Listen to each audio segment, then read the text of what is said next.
Bismillahirrahmanirrahim. Assalamualaikum warahmatullahi wabarakatuh. Yang saya hormati Ibu Darmiani MPD selaku dosen pengampu mata kuliah perkembangan peserta didik, dan yang saya hormati teman-teman seperjuangan yang saya banggakan. Puja serta puji syukur kita kehadiran Allah SWT yang telah memberikan kita rahmat, nikmat, serta kesehatan sehingga kami bisa mengumpulkan tugas ini dengan tepat waktu. Salawat dan salam terlupa pula kami aturkan kepada baginda besar kita, Nabi Muhammad SAW, yang telah membawa kita dari alam jahiliyah menuju alam Islami, seperti yang kita rasakan sama-sama pada saat ini. Baiklah, di sini saya sebagai moderator yang akan memandu jalannya presentasi dari kelompok 3.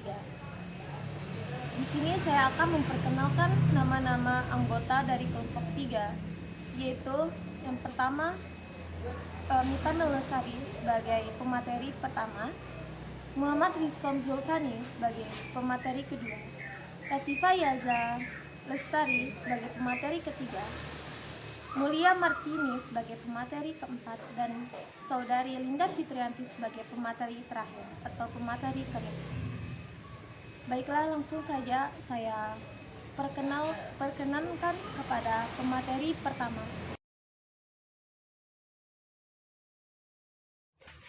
Assalamualaikum warahmatullahi wabarakatuh. Perkenalkan, nama saya Mita Masari dengan NIM E1I021109. Di sini saya sebagai pemateri pertama yang akan membahas mengenai pengertian perkembangan fisik dan motorik, baik itu motorik kasar dan motorik halus pada peserta didik. Perkembangan fisik dan motorik pada peserta didik ini adalah sesuatu yang tidak dapat terpisahkan. Fisik pada peserta didik ini akan mempengaruhi gerak motoriknya. Fisik merupakan tempat berkembangnya berbagai perkembangan di dalam tubuh manusia. Di dalam fisik ini juga selalu terjadi perkembangan kognitif, sosial, moral, bahasa, dan agama. Fisik manusia ini terdapat beberapa tahapan, yaitu dimulai dari masa anak-anak, remaja, dewasa, hingga usia lanjut. Adapun pendapat mengenai perkembangan fisik ini yaitu dari Papalia dan Tua tahun 2001. Mereka berpendapat bahwa perkembangan fisik yang paling mendasar merupakan perubahan-perubahan pada tubuh, otak, kapasitas sensoris, dan keterampilan motoriknya.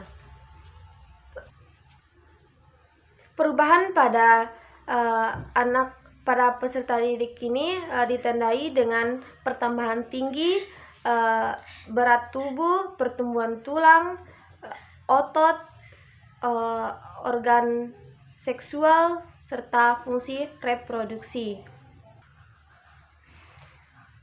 Adapun pendapat selanjutnya dari Mulyani dan Grasinia tahun 2007 mengenai pengertian perkembangan fisik ini, yaitu perkembangan fisik merupakan suatu proses tumbuh kembang serta pematangan seluruh organ tubuh manusia sejak lahir hingga dewasa.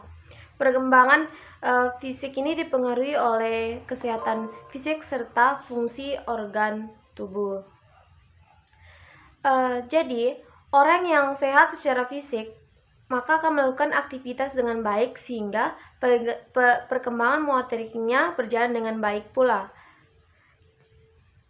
Jadi, perkembangan fisik adalah pertumbuhan dan perubahan pada tubuh si anak ini.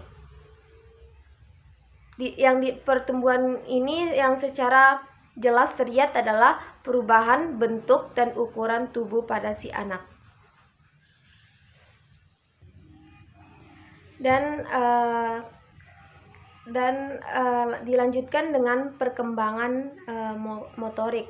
Perkembangan motorik ini merupakan perkembangan dari segala bentuk perubahan yang terjadi secara progresif pada kemampuan anak untuk melakukan gerakan yang diperoleh melalui interaksi pada faktor kematangan, latihan, atau pengalaman selama kehidupan yang dapat dilihat dari perubahan atau pergerakan yang dilakukan. Perkembangan motorik pada usia sekolah dasar ini menjadi lebih halus dan terorganisasi dibandingkan pada masa bayi. Anak-anak lebih cepat berlari, pandai meloncat, serta mampu mengimbangkan tubuhnya. Jadi, dan adapun pendapat dari Hidayati tahun 2010 mengenai pengertian perkembangan motorik. Perkembangan motorik merupakan proses perkembangan kemampuan gerak pada seseorang, baik itu motorik kasar maupun motorik halus. Dan adapun pengertian dari bagi usia anak-anak sekolah, perkembangan fisik dan motorik yang optimal itu sangat penting bagi mereka. Sebab perkembangan fisik anak secara langsung maupun tidak langsung akan mempengaruhi kehidupan sehari-hari mereka. Secara langsung, perkembangan fisik anak ini akan menentukan keterampilan anak dalam bergerak. Sedangkan secara tidak langsung, perkembangan fisik pada anak ini akan mempengaruhi cara pandang anak terhadap dirinya sendiri dan orang lain. Jadi ini akan terlihat pola penyesuaiannya pada anak secara umum dan ketika berada di lingkungan sekitar mereka. Jadi sekian dari pemaparan materi yang saya sampaikan mengenai pengertian perkembangan fisik dan motorik, baik motorik kasar maupun motorik halus pada peserta didik.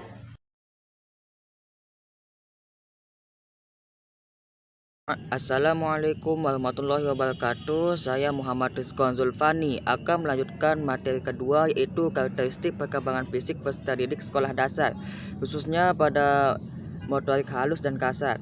Dilihat dari segi pertumbuhan dan perkembangan fisik pada usia sekolah dasar merupakan proses pertumbuhan fisik yang lambat, sehingga para ahli banyak menyebutkan bahwa pada masa ini pertumbuhan fisik pada anak begitu lambat atau sering disebut dengan masa tenang. Hal ini tidak berarti bahwa pada masa ini tidak terjadi proses pertumbuhan fisik pada anak yang begitu penting. Proses pertumbuhan fisik itu tetap terjadi, namun relatif lambat. Jadi pada masa anak ini terbagi menjadi 3 masa, yaitu masa awal anak, masa pertengahan anak, dan masa akhir anak. Lanjutnya, karakteristik perkembangan fisik pada anak usia 5-11 tahun. Perkembangan waktu reaksi lebih lambat dibanding masa kanak-kanak. Koordinasi mata belum berkembang dengan baik, masih belum bisa mengembangkan otot-otot kecil. Keadaan kesehatan umum relatif tidak stabil dan mudah terkena penyakit, rentan dan sangat mudah untuk diserang oleh bakteri. Sehingga pada masa ini anak-anak sangat cepat atau sangat mudah untuk terkena penyakit. Selanjutnya, karakteristik perkembangan fisik pada usia anak 8-9 tahun atau masa pertengahan anak-anak. Terjadi perubahan koordinasi tubuh, ketahanan tubuh bertambah. Anak laki-laki cenderung aktivis yang ada pada fisiknya seperti berkelahi dan bergulat. Koordinasi mata dan tangan lebih baik. Sistem peredaran darah masih belum kuat, koordinasi otot-otot dan saraf masih sangat kurang baik. Tetapi anak-anak pada masa pertengahan ini mampu untuk melakukan hal-hal yang berbau dengan olahraga atau aktivitas fisik. Dari segi fisiologi, anak wanita lebih maju 1 tahun daripada anak laki-laki. Karakteristik perkembangan fisik pada anak usia 10-11 tahun atau masa akhir anak. Pada masa ini kekuatan anak laki-laki lebih kuat dari wanita. Kenaikan tekanan darah dan metabolisme tubuh yang tajam. Pada usia 12 tahun, wanita mulai mengalami kematangan seksual, yaitu menstruasi, dan laki-laki hanya 5% yang mencapai kematangan seksual. Jadi jangan heran jika anak SD itu yang wanita sudah mengalami menstruasi. Selanjutnya ada perkembangan fisik motorik pada usia sekolah dasar. yang ditandai dengan aktivitas motorik yang lincah. Jika dilihat dari motorik halus dan kasarnya, pada motorik halus anak mampu menulis, anak mampu menggambar atau melukis, anak mampu mengetik, anak mampu membuat kerajinan dari tanah dan kertas, anak mampu menjahit. Sedangkan jika dilihat dari motorik kasarnya, anak mampu baris berbaris, anak mampu seni bela diri, anak mampu senam, anak mampu atletik, dan atau anak mampu melakukan kegiatan-kegiatan olahraga. Mungkin sekian dari saya kembalikan ke moderator. Saya ucapkan Assalamualaikum warahmatullahi wabarakatuh. Assalamualaikum warahmatullahi wabarakatuh. Saya Latifa Yaza Lestari dari kelompok 3 akan menyampaikan materi yang ketiga terkait dengan faktor-faktor yang dapat mempengaruhi perkembangan fisik pada peserta didik. Yang pertama yaitu faktor keluarga, yang mana faktor keluarga ini meliputi dua hal. Yang pertama keturunan, yang kedua lingkungan. Keturunan. Pada dasarnya manusia itu kan diwarisi yang namanya genetik dari orang tuanya. Nah, hal ini merupakan faktor alami yang sangat berpengaruh terhadap perkembangan fisik peserta didik. Misalnya ciri fisiknya, tinggi, berat badan, struktur tubuh, tekstur rambut, warna mata, dan sebagainya. Hal ini pada umumnya biasanya dibawa oleh genetik. Contohnya, peserta didik yang sering yang mempunyai tubuh tinggi biasanya juga orang tuanya mempunyai tubuh yang tinggi. Begitupun sebaliknya, ketika peserta didik itu mempunyai postur tubuh yang pendek, kemungkinan orang tuanya mempunyai postur tubuh yang pendek. Yang selanjutnya itu lingkungan. Nah, lingkungan juga berpengaruh terhadap perkembangan fisik peserta didik. Ketika lingkungan peserta didik itu sehat, baik untuk tumbuh kembangnya, maka akan sehat pula perkembangan fisik peserta didik itu dan jauh lebih cepat dibandingkan peserta didik yang tidak berada pada lingkungan yang sehat. Yang kedua yaitu faktor gizi, yang mana gizi juga sangat berpengaruh terhadap tumbuh kembang peserta didik. Ketika peserta didik itu memperoleh gizi yang cukup, maka biasanya akan mempunyai postur tubuh yang lebih tinggi, serta taraf untuk mencapai masa remajanya itu sedikit lebih cepat dibandingkan peserta didik yang tidak memperoleh gizi yang cukup. Yang ketiga yaitu faktor kesehatan, yang mana faktor kesehatan ini juga berpengaruh terhadap perkembangan fisik peserta didik. Ketika peserta didik itu sehat atau jarang mengalami sakit, cenderung mempunyai berat badan yang ideal dibandingkan peserta didik yang sering mengalami sakit. Yang keempat yaitu faktor jenis kelamin. Biasanya kan laki-laki itu cenderung mempunyai postur tubuh yang lebih tinggi dibandingkan dengan peserta didik perempuan yang cenderung mempunyai postur tubuh yang lebih pendek. Yang kelima yaitu pengaruh bentuk tubuh. Apakah bentuk tubuhnya itu mesomorf, ektomorf, atau endomorf. Yang mana bentuk tubuh mesomorf ini merupakan bentuk tubuh yang tidak berlebihan atau tidak berkurang berat badan. Nah, peserta didik dengan bentuk tubuh yang seperti ini biasanya dengan mudah atau gampang untuk membangun otot, serta mempunyai otot yang lebih banyak dibandingkan lemak di dalam tubuhnya. Ada beberapa karakteristik dari bentuk tubuh mesomorf ini, yaitu kepalanya berbentuk seperti kotak. Yang selanjutnya itu bentuk tubuh ektomorf. Nah, istilah ini biasanya digunakan untuk para wanita atau pria yang mempunyai struktur tubuh yang tinggi, leher yang panjang dan ramping, serta mempunyai pergelangan yang kecil, baik itu di kaki maupun di lengan. Nah, yang selanjutnya itu bentuk tubuh endomorf. Yang mana bentuk tubuh endomorf ini merupakan bentuk tubuh tipe yang memiliki otot yang sedikit, distribusi lemaknya yang tidak merata, kebanyakan terakumulasi pada lengan bagian atas, bokong, dan paha, serta metabolismenya lebih lambat dibandingkan dengan tipe-tipe tubuh lainnya. Yang keenam yaitu faktor perkembangan dan pertumbuhan sistem saraf atau nervous system, yang mana pertumbuhan dan perkembangan kemampuan peserta didik ini akan meningkat intelijensi atau kecerdasan dan akan menimbulkan pola-pola tingkah laku baru peserta didik. Semakin baik kemampuan sistem saraf peserta didik, maka semakin baik dan semakin beraneka ragam pula pola tingkah laku peserta didik. Nah, uniknya di sini lain halnya dengan organ-organ lainnya, organ sistem saraf ini apabila rusak tidak bisa dikembalikan atau tidak bisa diganti lagi. Faktor yang ketujuh yaitu gangguan emosional, yang mana ketika peserta didik ini sering mengalami gangguan emosional, maka akan terbentuk yang namanya Steroid adrenal. Ketika steroid adrenal ini terbentuk secara berlebihan, maka berdampak buruk terhadap perkembangan fisik peserta didik, yang mana akan sering mengalami sakit kepala, susah tidur, mudah marah, dan sebagainya. Dan ini akan menghambat pembentukan hormon pituitari, yang mana hormon pituitari ini sangat berpengaruh terhadap tumbuh kembang peserta didik. Yang kedelapan yaitu faktor status sosial ekonomi, yang mana peserta didik yang mempunyai status sosial ekonomi tinggi cenderung mempunyai tubuh yang tinggi, berat, serta sehat dibandingkan dengan peserta didik dengan status sosial ekonomi yang rendah. Yang ke-10 yaitu faktor perubahan struktur jasmani, yang mana semakin meningkat usia peserta didik itu, maka semakin meningkat pula ukuran, tinggi, dan bobot serta proporsi atau perbandingan bagian tubuh pada umumnya. Nah, pengaruh dari hal tersebut akan mengakibatkan kemampuan dan kecakapan motor skill pada anak. Nah, pada faktor ini, anak sudah menyadari akan kelebihan berat badan, tinggi atau kecilnya jika dibandingkan dengan teman-teman sekelasnya. Nah, kemungkinan hal ini akan mengakibatkan berubahnya tingkah laku pada peserta didik itu, baik di dalam kelas maupun di luar kelas. Yang ke-11 yaitu perkembangan dan berubahnya fungsi kelenjar-kelenjar endokrin. Berubahnya fungsi kelenjar-kelenjar endokrin seperti adrenal atau kelenjar endokrin yang meliputi bagian atas ginjal dan memproduksi berbagai macam hormon, termasuk di dalamnya itu hormon seks. Dan kelenjar pituitari atau kelenjar yang berada pada bagian bawah otak yang produksi dan mengatur berbagai macam hormon, termasuk di dalamnya itu pengembang indung telur dan sperma. Nah, hal ini akan menimbulkan pola-pola tingkah laku baru peserta didik ketika akan menginjak masa remaja. Perubahan ini akan mengakibatkan berubahnya pola tingkah laku peserta didik terhadap lawan jenisnya.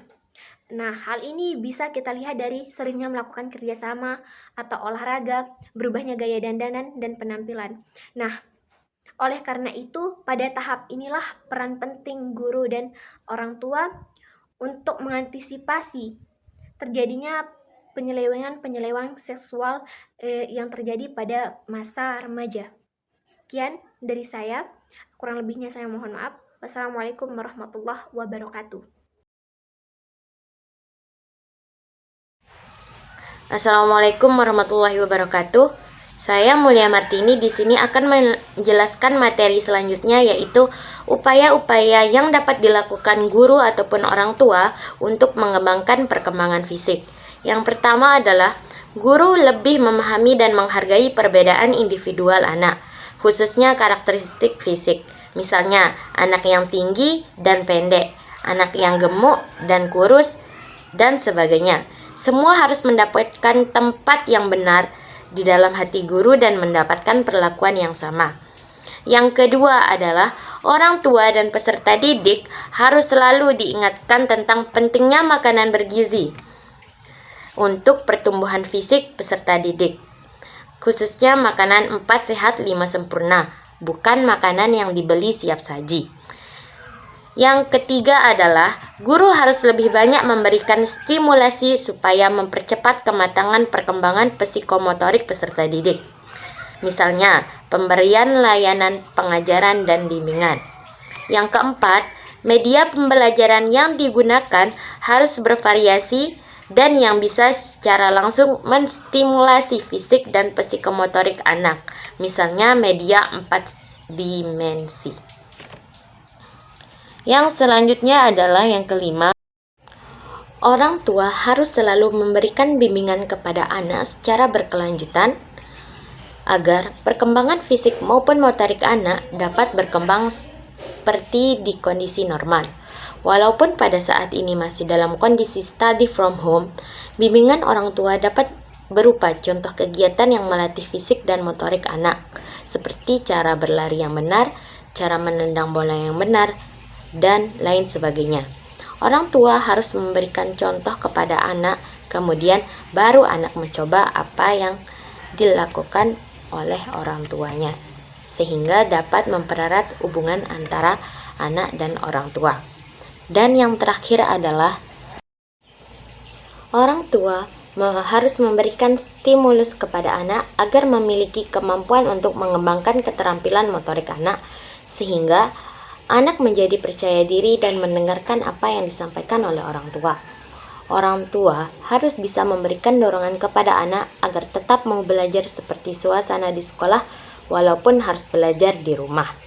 Hal ini dilakukan dengan cara memberikan bimbingan kepada anak dengan kasih sayang dari orang tua yang berkelanjutan, serta mampu mewujudkan suasana belajar yang nyaman di rumah. Selain itu pula, orang tua harus bisa meminimalisir kebiasaan kurang baik anak seperti halnya menonton televisi dan bermain game secara terus-menerus. Jika suasana belajar bagus, akan perkembangan fisik motorik anak dapat berkembang secara maksimal. Sekian materi yang saya sampaikan. Kita berlanjut ke materi selanjutnya.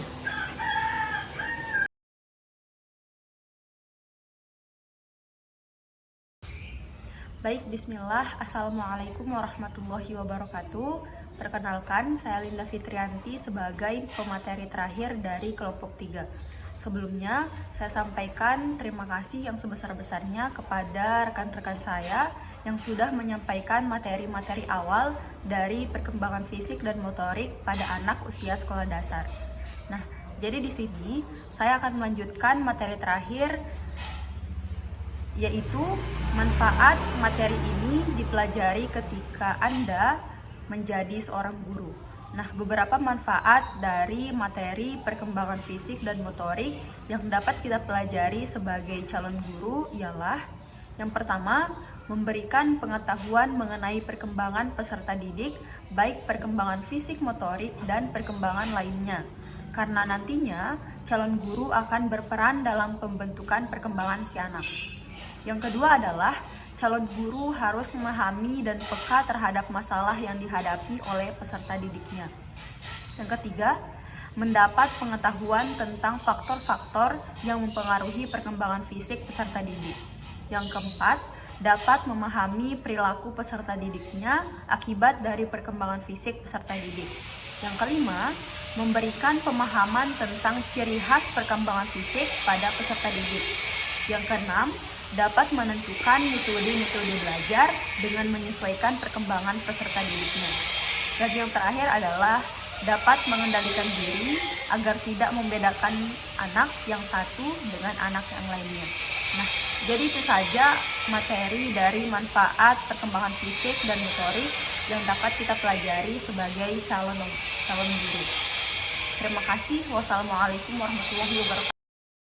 Baik, cukup sekian dan terima kasih atas presentasi dari kelompok kami, yaitu kelompok 3, mengenai perkembangan fisik dan motorik usia sekolah dasar.